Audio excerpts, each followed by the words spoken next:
muchísimas gracias a la Confederación de Directivos y Ejecutivos por esta oportunidad de compartir con ustedes algunas reflexiones, tal y como se ha anticipado, sobre la situación geopolítica mundial. Nos han advertido que tenemos 45 minutos, que me parecen incluso excesivos para hablar del mundo. Y, por lo tanto, vamos a intentar ser lo más sintéticos y, si me permiten la expresión, lo más tuiteros posibles. Yo suelo decir en broma que la gente de mi edad hablábamos de, cuando queríamos acortar, ¿no?, de que lo íbamos a hacer en términos telegráficos. Eso ya hoy no vale, porque los jóvenes no han visto un telegrama en su vida y probablemente no lo van a ver, ¿no? Por lo tanto, nos disculparán a los tres porque vamos a tuitear, porque no vamos a tener más remedio con el tiempo y, por lo tanto, a riesgo de ser un tanto superficiales, incluso en algunos momentos parecer frívolos, cuando hablamos de temas tan relevantes como la situación geopolítica en el mundo. Yo voy a hacer una pequeña introducción, intentaré que sea corta, no es fácil, para después dar la palabra a nuestros dos interlocutores fundamentales que todos ustedes conocen. No voy a repetir su biografía porque son personas perfectamente conocidas por todo el mundo, que tienen una larga trayectoria de servicio público, también de servicio privado, y que tienen plena autoridad para hablar de los temas que nos van a ocupar en los próximos 45 minutos. Yo empezaría con el primer tuit. El primer tuit sería el siguiente. Cuando hablamos de la situación geopolítica a nivel global, lo primero que hay que decir es que estamos en un mundo post-occidental, en un mundo que ya no tiene nada que ver con el que conocimos en la segunda mitad del siglo XX y tampoco tiene nada que ver con lo que pensábamos que iba a suceder después del clarísimo triunfo de Occidente en la llamada Guerra Fría. Ese mundo postoccidental tiene una expresión geográfica. Yo hace muchos años que voy repitiendo que el centro de gravedad del planeta está muy lejos de aquí. Aunque estemos muy acostumbrados a ver el mapamundi con el meridiano de Greenwich en el centro y, por lo tanto, respondiendo a una visión eurocéntrica del planeta, eso dejó de ser verdad hace ya 100 años, cuando acabó la Primera Guerra Mundial. El centro de gravedad del planeta se fue desplazando por el Atlántico, ahora claramente por el Pacífico, y todo apunta a que se va a situar en la conjunción entre los dos grandes océanos, el Índico y el Pacífico, en torno geográficamente al estrecho de Malaca. Este es el resultado de una gran paradoja, y este es otro tuit. Resulta que de la clarísima victoria de Occidente en la Guerra Fría se inicia el proceso, lo digo entre comillas porque la palabra no está en el diccionario, el proceso de desoccidentalización más rápido y vertiginoso que jamás nos hubiéramos podido imaginar.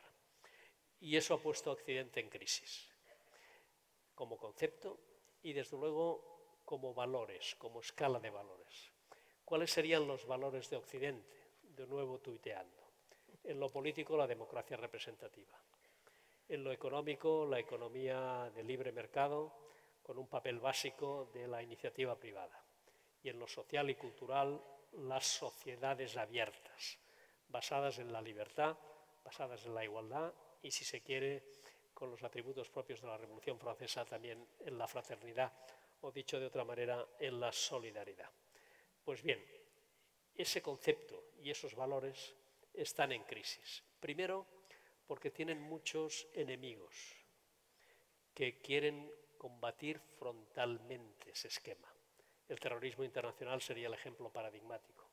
Pero también hay muchos adversarios de esa voluntad hegemónica de Occidente que ha pervivido durante 2 siglos y medio, que no confrontan directa y frontalmente, pero que sí que cuestionan todos esos principios y, desde luego, cuestionan esa hegemonía. Me refiero a las nuevas potencias y a los nuevos poderes, particularmente China, pero también Rusia, también los antiguos, el retorno de la historia, ¿no?, los antiguos imperios, Turquía, Irán, India, que son adversarios de eso que hemos dado en llamar el orden liberal internacional propio de Occidente. Enemigos y adversarios fuera. Pero hay también un aspecto muy preocupante y muy inquietante, y es que los valores de Occidente tienen ahora una enorme contestación también dentro de nuestras propias sociedades, dentro de Occidente. En muchísimos países con traslación electoral vemos que hay una parte significativa de la opinión que no comparte los valores de la democracia representativa, que cuestiona la economía de libre mercado basada en la libertad, en la iniciativa privada, y que no comparte los valores de la sociedad abierta y muchas veces incluso lo explicita. Cuando el primer ministro de Hungría, país miembro de la Unión Europea, o los principales responsables políticos de Polonia, país de la Unión Europea, hablan de democracias iliberales y que ponen incluso en cuestión la división de poderes o la independencia de la justicia, en realidad lo que están haciendo es cuestionar los valores sobre los que hemos fundamentado eso que hemos dado en llamar Occidente, ¿no?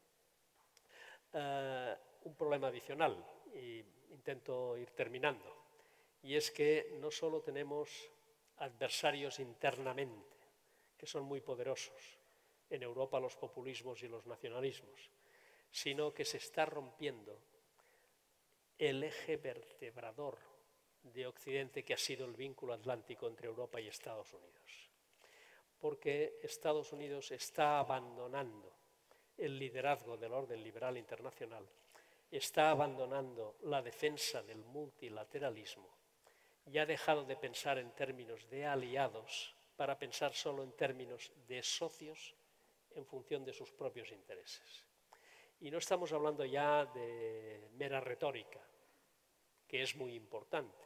En política es muy importante lo que se dice y lo que parece es. Pero además de la retórica estamos ya ante hechos que son indiscutibles. Cuando Estados Unidos rompe las negociaciones para el Tratado Transatlántico entre la Unión Europea y Estados Unidos, cuando no ratifica el Tratado Transpacífico, cuando abandona el Acuerdo de París sobre el cambio climático, cuando cuestiona los principios básicos de la Organización Mundial de Comercio o de Naciones Unidas, cuando cuestiona el NAFTA. Ya no estamos hablando solo de retórica, sino que estamos hablando de hechos. Y los hechos nos dicen, y me permitiría recomendarles que lean ustedes el discurso del presidente Trump ante la Asamblea General de Naciones Unidas. Es un discurso en el que, por primera vez, más allá de la retórica habitual del presidente de Estados Unidos, se articula de manera más o menos organizada un pensamiento. Y ese pensamiento es el abandono del multilateralismo, el abandono del vínculo atlántico como eje fundamental de la defensa de Occidente y la reivindicación de la soberanía de Estados Unidos por encima de cualquier otra consideración, el America First. Y eso responde a un repliegue del mundo anglosajón que es trágico para Occidente, que es trágico para Europa y que también tiene su reflejo en nuestro continente con la decisión del Reino Unido en torno al Brexit. Todo esto está dibujando un mundo postoccidental y completamente distinto. China se está desplegando a toda velocidad con una estrategia clarísima. Rusia está desplegando una política exterior muy agresiva de retorno a lo que fue siempre el área de influencia primero del imperio de los zares y luego de la Unión Soviética. Turquía está recuperando un espíritu neo-otomano, Irán está recuperando un espíritu neo-persa y así sucesivamente. Y en ese contexto, la pregunta básica que nos tenemos que hacer desde aquí, y tenemos dos interlocutores fundamentales y muy valiosos, es ¿qué hacemos los europeos? En un mundo postoccidental que ha roto el vínculo atlántico, que asiste a un repliegue anglosajón, que asiste a un despliegue de otras grandes potencias, ¿qué hacemos en Europa? Y evidentemente Europa está en una encrucijada, está en un momento muy dramático de su existencia. Europa es un proyecto de paz, es un proyecto de solidaridad, es un proyecto de convivencia y es un proyecto de superación de los nacionalismos. Intentos de unificar Europa ha habido muchísimos, pero siempre ha habido esos intentos siempre han sido sobre la base de que una potencia hegemónica se imponía sobre el resto. Y ahora lo que estamos viendo es que por primera vez en los últimos 70 años ese intento de unificación europea no se hace desde la fuerza, sino desde la expresión de la solidaridad, sin la voluntad de que nadie específicamente, sea el hegemónico. Eso es lo que está en riesgo. Y eso es muy importante, porque si fracasa Europa como proyecto político, primero puede ser absolutamente negativo para los propios europeos. Ustedes saben que se suele decir que Europa se divide en dos clases de países, los que saben que son pequeños y los que todavía no han asumido que también son pequeños. Y eso incluye a Alemania. Y por lo tanto Europa por separado va a ser cada vez más irrelevante en ese mundo que está dibujado por el escenario geopolítico de la primera mitad del siglo XXI. Pero además de eso, que es trágico para los europeos, puede ser también muy trágico para todos y cada uno de los Estados miembros. Y solo quiero poner este tema y este debate apuntado, porque no vamos a tener tiempo de desarrollarlo, pero ustedes me van a entender perfectamente, ¿no? Los problemas de cohesión nacional que tienen algunos de los países miembros de los Estados de la Unión Europea, e incluyo a España, esos problemas de cohesión nacional probablemente serían mucho más difíciles de gestionar si no existiera el proyecto político de unificación europea. ¿Qué es un proyecto, insisto, político? Y con esto termino. Europa empezó con un proyecto básicamente económico, aunque tenía un origen político que era el miedo a la guerra, el miedo a la confrontación entre Francia y Alemania, fundamentalmente. No extraño, porque en los 70 años anteriores, por 3 ocasiones, franceses y alemanes se enfrentaron en el campo de batalla. Pero esa idea inicial política tuvo su traslación económica. Se hizo una unión aduanera, una zona de libre comercio y se establecieron una serie de políticas comunes que después fueron institucionalizándose. Y por eso pasamos del mercado común a la Comunidad Económica Europea. Y luego recuperó el trasfondo político. Y por eso le llamamos Unión Europea sin adjetivos, porque queremos que vaya mucho más allá y que tenga componentes de soberanía que hasta hace poco eran propios y específicos de los Estados-nación. Eso es lo que está en juego, porque ese proyecto político que implica solidaridad supone también que no solo circulen libremente los bienes, los servicios o los capitales, sino que también circulen libremente las personas.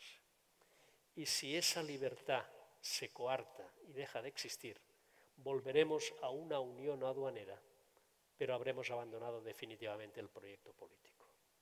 Yo creo que eso es lo que está fundamentalmente en juego. Y una última apostilla.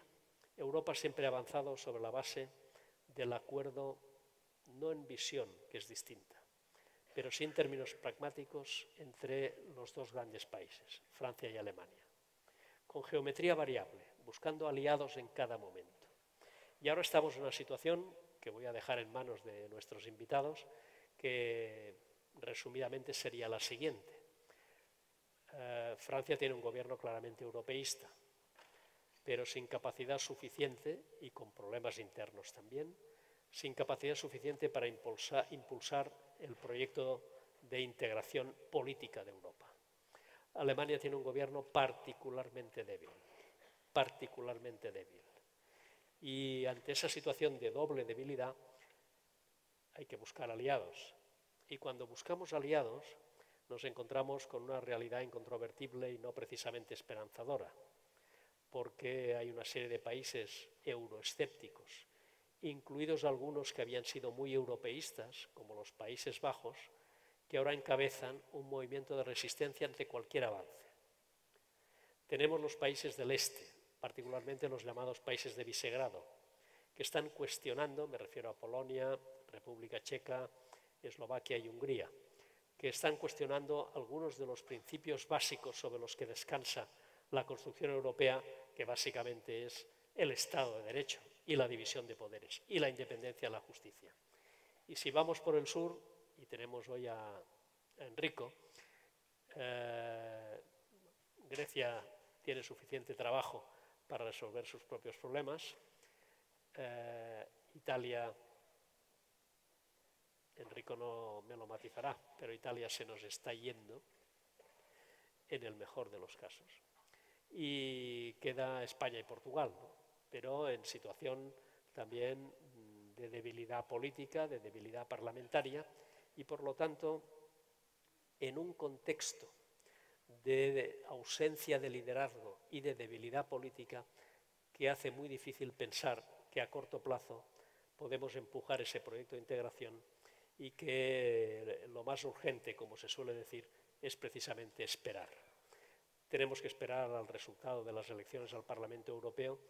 Yo les pido, por favor, a todos ustedes que vayan a votar y que voten conscientemente, que no crean que el Parlamento Europeo es un lugar idóneo para castigar a los políticos locales, porque nos podemos encontrar al final con un Parlamento Europeo que por primera vez en la historia no sea un Parlamento europeísta, sino que tenga una mayoría de euroescépticos y de eurófobos.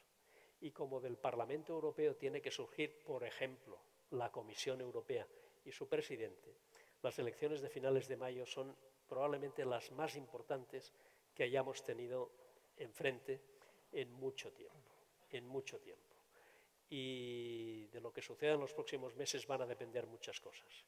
Cuando hablamos, y termino, de Occidente, y hablamos de la defensa de la democracia representativa, y hablamos de la defensa de la economía de libre mercado y del libre comercio, y hablamos de las sociedades abiertas, dada la posición de Estados Unidos, el papel de Europa es más relevante y más fundamental que nunca. Y la búsqueda de alianzas por parte de Europa es más importante y más relevante y más esencial que nunca. Estoy pensando en América Latina, estoy pensando en Japón, estoy pensando en Canadá, estoy pensando en Corea, en Australia, en Nueva Zelanda. Necesitamos aliados a la espera que ojalá se produzca de que Estados Unidos recupere ese papel que ha tenido en los últimos 70 años de liderazgo del mundo occidental y de defensa del multilateralismo, del libre comercio y de las sociedades abiertas, de proyectar esos valores hacia el exterior y no precisamente, como estamos viendo ahora, de protegerse de esos mismos valores que puedan venir desde fuera. Yo creo que el marco es suficientemente complejo, suficientemente difícil como para que nuestros invitados nos puedan aportar algo de luz y nos puedan decir cosas que seguramente van a ser muy relevantes para nuestro propio proceso de reflexión.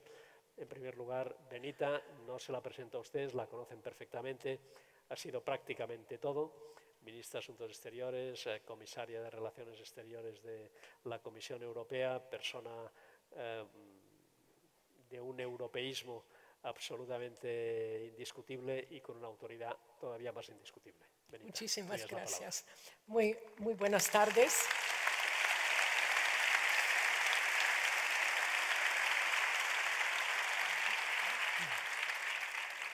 Muy buenas tardes y muchísimas gracias por la invitación. Después de Josep Pisquet, decir algo ya es complicado. Él casi ha dicho ya todo. Especialmente ha dicho y lo ha pintado de una forma muy clara los desafíos de hoy. Efectivamente, estamos en un cambio de época, se puede decir.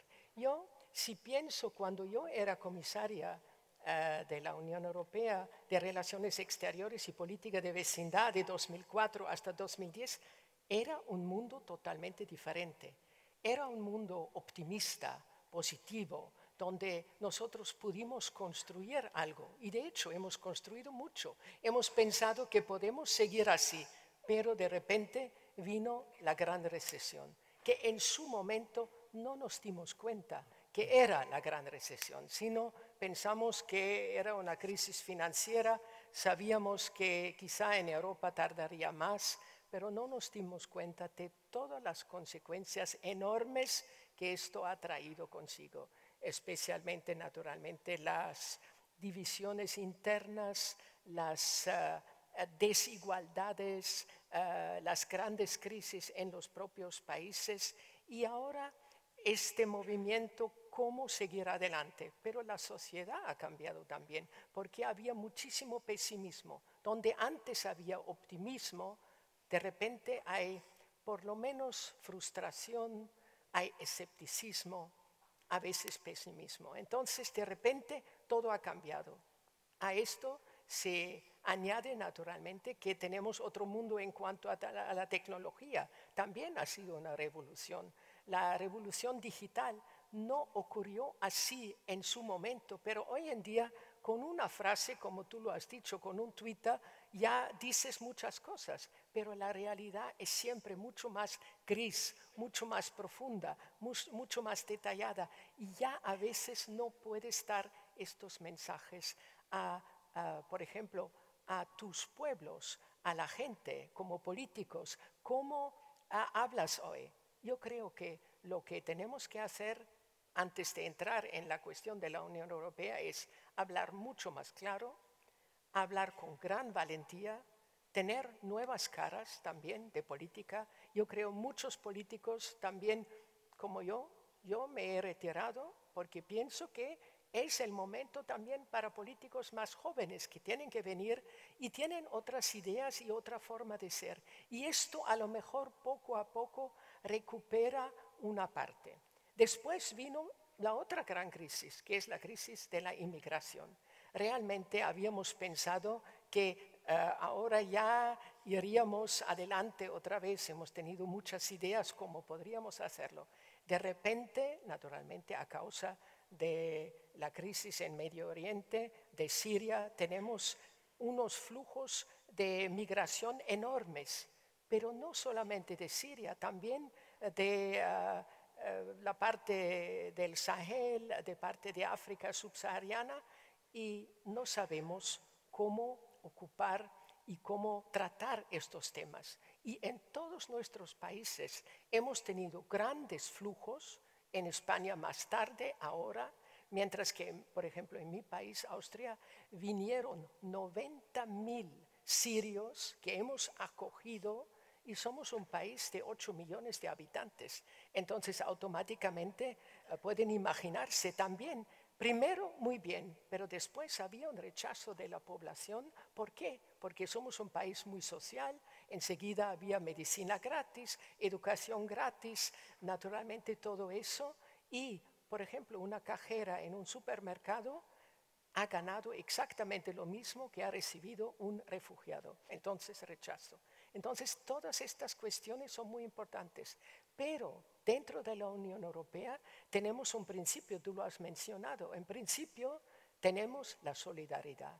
Y yo también lo he pensado y lo he escrito también, que me hubiera gustado y realmente lo hubiera exigido que hubiera solidaridad entre todos los países. Y ahí tenemos el problema de todos los países del este, que nosotros hemos acogido con gran, digamos, alegría, aún sabiendo que no estaban todos muy maduros, pero sabiendo también que era importante políticamente, porque si no hubiera podido haber un retorno a lo que ocurre ahora con Rusia, que ya no acepta, por ejemplo, que Ucrania o Georgia, otros países, entren por lo menos en nuestra dimensión.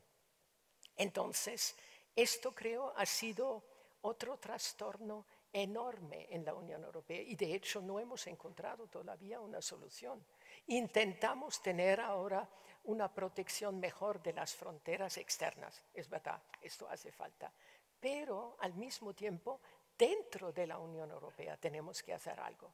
Y por todo eso, hasta la señora Mogherini, la alta representante de la Unión Europea, dice que estamos en una crisis existencial dentro y fuera de la Unión Europea. Tú has hablado mucho de los grandes actores internacionales y realmente vemos que Europa ha perdido muchísimo peso. Y eso para una comisaria europeísta y siempre entusiasta de Europa hasta ahora es muy duro. Y buscas soluciones. ¿Qué tendrías que hacer? Y creo, yo soy partidaria de eso, tenemos que ir adelante. Ahora es muy difícil ir adelante ¿Por qué? Porque por un lado los países, por ejemplo, del este, que no quieren nada en este sentido, tampoco no quieren que algunos vayan adelante y otros se queden atrás, que era para mí o es para mí la solución. Quiere decir una Europa más flexible, una Europa de geometría variable o de círculos concéntricos. Hay todo tipo de nombres para eso. Para la idea es los que pueden y quieren vayan adelante y los que no pueden y no quieren en este momento se quedan en un segundo plano, pero pueden siempre acceder cuando están listos y cuando realmente pueden hacerlo. Esto para mí usaría una posibilidad de ir adelante. Al mismo tiempo, naturalmente, tenemos que completar la unión económica y monetaria. Hemos hablado de la unión bancaria, tenemos que hablar de la unión fiscal. Quizá eso sería una de las posibilidades si realmente habrá Brexit. Yo todavía espero a un segundo referéndum. Sé que la probabilidad es muy pequeña, pero yo conozco a gente que realmente ahora están detrás de estas manifestaciones en Londres. Entonces, todavía queda quizá un 5%. De todas maneras, yo creo que eso es muy importante y allí es la unión fiscal. La unión fiscal que hasta ahora no existe. Pero es tan importante que todos tengamos el level playing field que ustedes conocen y quieren. Hoy en día no es así. Después, aparte de la unión económica y monetaria, hay que tener una unión social, porque es verdad que a causa de esta gran crisis mucha gente se ha quedado atrás y también a causa de la nueva tecnología, que mucha gente ya pierde su trabajo o perderá su trabajo. Entonces tenemos que hacer algo para toda esta gente, o los globalization losers, como se dice. Entonces allí veo quizá una posibilidad. Después, con razón hablan Alemania y Francia, y naturalmente instigado más bien por Macron, que tenemos que ir a una unión de seguridad y defensa. Finalmente, ya saben que en el año 1957 esto se intentó, había un proyecto, pero después en el Parlamento francés no funcionó, no aceptaron esto y se puso de lado. Pero hoy en día nos damos cuenta que una unión que quiere ser fuerte en el mundo, especialmente con estas grandes potencias que vienen, tiene que tener también hard power, quiere decir realmente también un militar. De momento, o cuando yo era comisaria, siempre hemos hablado de soft power, nuestro soft power. Soft power es muy importante y China lo muestra ahora y Josep Piqué escribe esto muy bien en su libro, El mundo que nos viene. Pero tenemos que tener también hard power. Y ahora, poco a poco, pero muy poco a poco, con pasos muy pequeños, la Unión Europea empieza con esto, empieza diciendo que tenemos que coordinar mejor la defensa porque nuestros gastos de cada uno de los países es tanto como los gastos en total de Estados Unidos. Y entonces eso no puede ser. Realmente tendríamos que hacer las cosas mejor. O también tendríamos que ir adelante en innovación y tecnología y ciencia. Y allí también trabajar mucho, mucho más. Son muchos pasos concretos, pero hace falta estos pasos. Y también una unión energética. Ya cuando yo era comisaria se ha hablado de esto y había posibilidades, pero la realidad es muy, muy pequeña de lo que hemos hecho. Entonces, efectivamente, el escenario no es nada fácil, pero al mismo tiempo depende mucho de las elecciones parlamentarias que van a venir en primavera. Entonces creo que todos nosotros, que somos la sociedad civil hoy en día, tenemos que actuar, tenemos que defender esta Unión Europea, porque si no, a lo mejor un tercio va a ser de partidos xenófobos o de eurófobos. Y naturalmente con un parlamento así va a ser muy difícil actuar. Y después, y esto es mi palabra final en este momento, creo que tenemos que cambiar la gobernanza de la Unión Europea. Mire, cuando yo era ministra de Asuntos Exteriores de mi país, Austria, entonces defendí la idea que cada país tendría que tener un comisario. Esa era la posición de mi gobierno y de mi presidente de gobierno, y también la mía, porque pensé, efectivamente, cada país tiene que estar representado.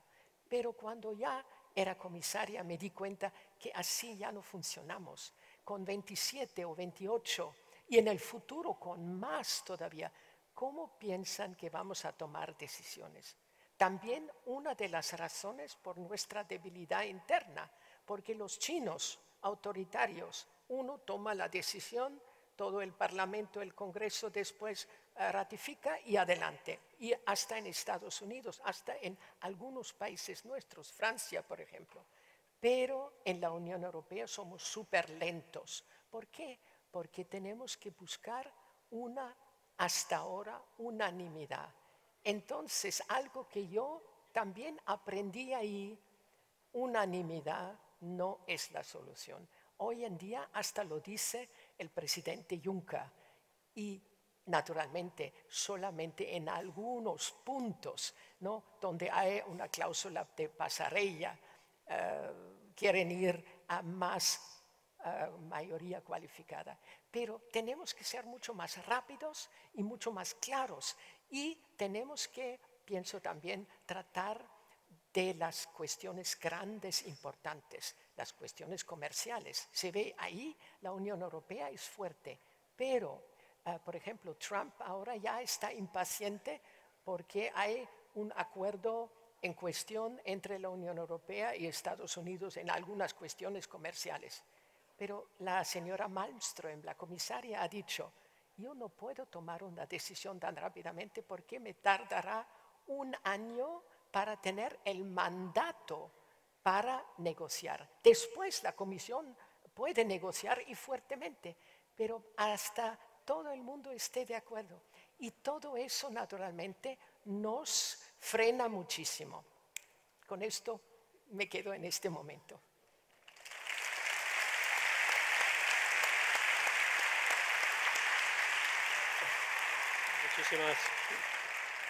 Muchísimas gracias, Benita.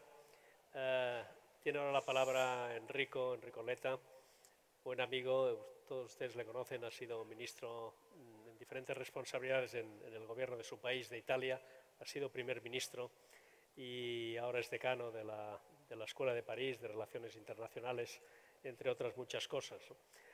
Yo solo, antes de cederle la palabra, voy a decir una cosa que a lo mejor le incomoda, pero que la digo de verdad con toda honestidad, ¿no?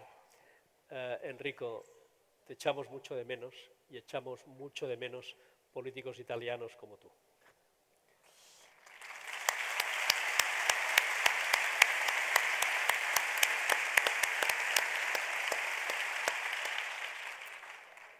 Grazie, ti ringrazio. Io parlerò italiano perché il mio spagnolo rischia di essere itagnol e rischia di essere ridicolo e la mia alma latina mi dice che tra italiani e spagnoli non si deve parlare inglese perché ci capiamo benissimo.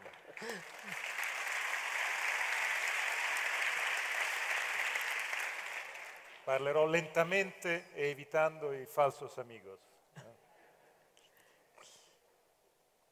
L'anno prossimo, come ha detto Giuseppe, sarà un anno importantissimo per l'Europa. Lo diciamo sempre, ogni anno, quest'anno è importantissimo, l'anno prossimo è importantissimo. Ma questa volta, questa VES, è veramente importantissimo.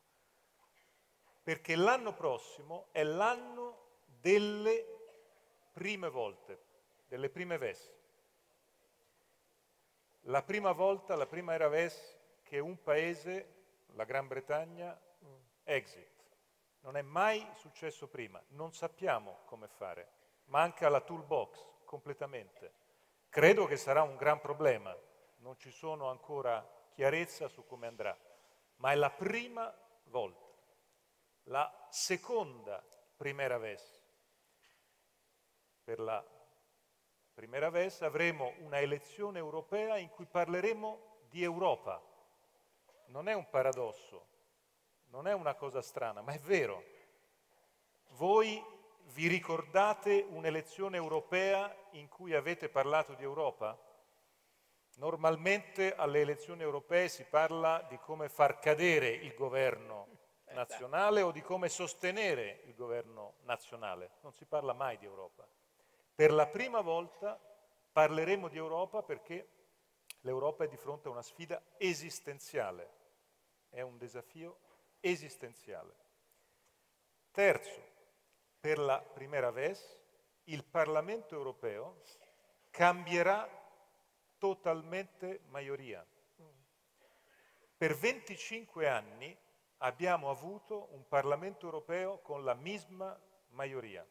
Parlamento europeo con una maggioria alemana, 2 partiti, PPE e socialdemocratici, in grande coalizione entre ellos.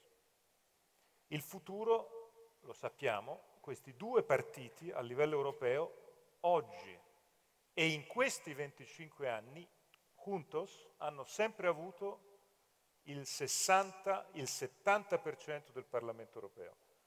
Tutte le previsioni dicono che alle prossime elezioni questi 2 partiti avranno tra il 40 e il 45% juntos a livello europeo. Entonces ci sarà bisogno di una larga coalizione con altri. Probabilmente sarà necessaria una coalizione a 4 partiti per governare l'Europa. Partito Popolare Europeo, Socialisti e Democratici, Liberali, Verdi. Senza questa grande coalizione sarà impossibile. Non è semplice, è la primera vez, credo che sia anche utile perché sarà un'apertura di discussione, ma non è semplice perché un'altra primera vez dell'anno prossimo è che tutte le personalità europee, i leader europei cambieranno, tutti, insieme, perché il Banco Europeo cambierà nello stesso anno del cambiamento del Presidente della Commissione, non era mai successo prima, perché il Presidente della Commissione non si ricandida, quindi dovrà essere cambiato. Le 5 personalità di vertice cambieranno tutte e non saranno frutto di un accordo dei 2 partiti come prima, sarà un accordo più largo. C'è un'altra primera vez.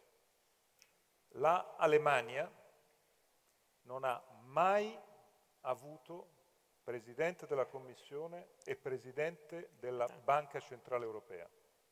Solamente negli anni 60 ci fu un Presidente della Commissione alemana. Questa volta Alemania ha deciso di candidarsi direttamente, non attraverso un olandese o un finlandese o un lussemburghese, direttamente. Un candidato tedesco alla presidenza della Commissione e un candidato tedesco alla presidenza della Banca Centrale. È la prima volta. Quale sarà la reazione, quali saranno le conseguenze, difficile da dire tutto questo. L'anno delle prime volte, quindi, l'anno prossimo. In una situazione mondiale completamente cambiata, Giuseppe l'ha detto e condivido quello che ha detto anche Benita su questo. Vi faccio un piccolo racconto personale, una piccola storia personale su come è cambiato il mondo in questi anni. Io ho lasciato il mio posto di primo ministro nel 2014 e sono andato a Parigi, a Sciences Po, a occuparmi di una scuola di relazioni internazionali. Pensavo di avere relazioni con le università occidentali, europee, britanniche, americane. Pensavo che i miei viaggi sarebbero stati viaggi negli Stati Uniti, in Gran Bretagna, in Spagna, in Italia. Ho fatto in 4 anni di questo lavoro 28, ho guardato la mia agenda prima di venire qua, 28 viaggi fuori dall'Europa per la mia università. Di questi 28 viaggi, 24 in Asia, 8 in Cina, 4 in Corea, 3 a Singapore, Giacarta, le Filippine, l'India, il Giappone. Ho avuto personalmente la percezione che il mondo sta totalmente cambiando. I nostri studenti a Parigi in gran parte vengono ormai da quei paesi. Il cambiamento è di fronte a noi e il cambiamento dobbiamo noi europei orientarlo, perché è chiaro che in questo momento c'è una tendenza americana del presidente Trump, ma io mi riferisco anche al discorso del vicepresidente Pence in Florida qualche settimana fa, una tendenza di questa amministrazione americana a ritornare alla guerra fredda, alla guerra fria, quindi a ritornare sostituendo l'Unione Sovietica con la Cina. Noi europei abbiamo un compito, un grandissimo papel nel mondo oggi, che è quello, uniti, di lavorare per evitare questa confrontazione che sarebbe letale. Ma per tutto questo, e riprendo negli ultimi minuti quello che ha detto Benita prima, è necessario che il discorso sull'Europa cambi. È necessario che il discorso degli europeisti cambi. Io vengo da un paese oggi nel quale siamo confrontati a un anti-europeismo populista incredibilmente efficace nella capacità di parlare con le persone. E il problema oggi è quando un populista anti-europeista habla il linguaggio della vita concreta di tutti i giorni. È immediatamente compreso da tutti. Il problema degli europeisti è che gli europeisti normalmente, quando parliamo un linguaggio complicato, tecnico, ci perdiamo subito. Abbiamo bisogno, necessitiamo di cambiare completamente il discorso sull'Europa. Abbiamo bisogno di farlo con concetti semplici, abbiamo ascoltato dei concetti molto chiari e abbiamo bisogno, necessitiamo di farlo con delle proposte, che siano le proposte per veramente i cittadini europei. E io faccio 2 esempi, e con questo termino. Se io avessi qui oggi come si dice, varita magica, ho guardato su Google Translator, io farei nella prossima legislatura, metterei tutti i soldi, tutto il denaro possibile su una grande proposta, su un grande progetto, quello di creare Erasmus Teens. Spiego cosa voglio dire. Erasmus è il grande successo europeo, ma Erasmus è solamente per gli studenti universitari. Non è solamente per loro, anche per altri, ma la maggioranza di quelli che fanno Erasmus sono studenti universitari. Gli studenti universitari sono già parte della nostra società, della parte massa abierta, della parte cosmopolita, della parte...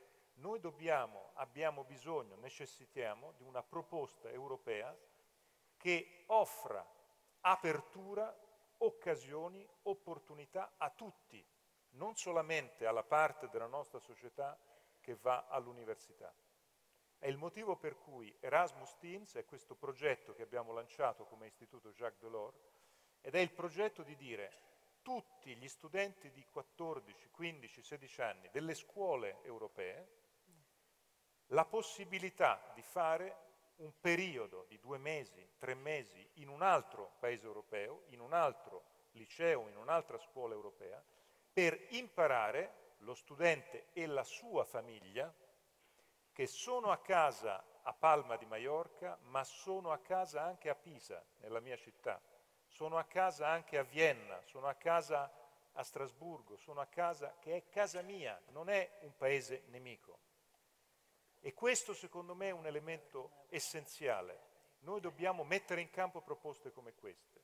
E l'ultima cosa che voglio dire, noi necessitiamo con chiarezza di spiegare e con forza di combattere contro il populismo anti-europeo che cosa vuol dire la non Europa. la non Europa. Brexit vuol dire la non Europa. Ma vi faccio un esempio di cos'è la non Europa. Polonia e Ucraina, due paesi che nel mondo comunista erano uguali. A livello di dati della società avevano lo stesso dato di speranza di vita e lo stesso dato di mortalità infantile.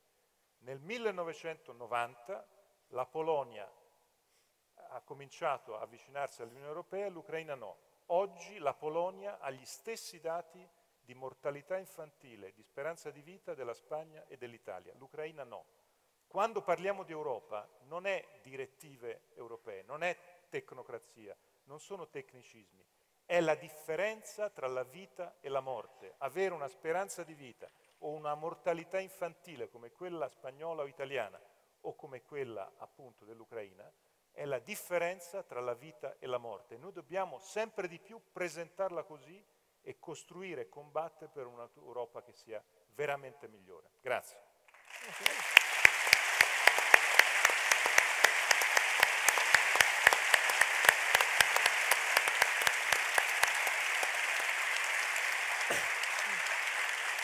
Muchísimas gracias, Enrico. Muchísimas gracias, Benita. Las exigencias organizativas nos dicen que tenemos que terminar. Lamentablemente no puede haber turno de preguntas. Creo que lamentablemente tampoco retomar algunas de las intervenciones. Solo me quedaría con una cosa, ¿no? Que lo ha dicho Enrico y también lo ha apuntado Benita. Los europeístas en este nuevo mundo postoccidental del que hemos hablado y en el que si no reaccionamos Europa está condenada cada día a una mayor irrelevancia. Los europeístas tenemos que explicar de manera muchísimo más eficaz las ventajas de Europa y los costes de no Europa, ¿no? Y se han mencionado algunos. Es verdad que es muy difícil transmitir a los jóvenes aquello que la gente ya de nuestra edad conoce, aunque sea de referencia de nuestros padres, ¿no? Nosotros valoramos enormemente el valor de la paz, el valor de la convivencia y todo lo que ha representado Europa para terminar con nuestros conflictos atávicos, con nuestros conflictos de siglos. Pero eso está bien, pero seguramente no basta, ¿no? Tenemos que recordar otras cosas. Por ejemplo, que el coste de la no Europa volvería a ser probablemente recuperar las fronteras, no poder viajar por el continente sin necesidad de pasaporte o tener que cambiar de moneda cada vez que atravesamos una frontera, ¿no? Ahora esto a las nuevas generaciones les parece algo absolutamente natural y les parece algo absolutamente lógico y algo absolutamente normal. Los que estamos aquí sabemos que eso no era así y que esas conquistas son las que están efectivamente en la base de la defensa de ese gran proyecto que para nosotros es absolutamente fundamental. Y cuando digo para nosotros, déjenme que les diga, para Austria, desde luego para Italia y fundamentalmente para España. Europa es especialmente importante y vital para un país como el nuestro. Por eso las elecciones del año que viene van a ser tan importantes. Muchísimas gracias.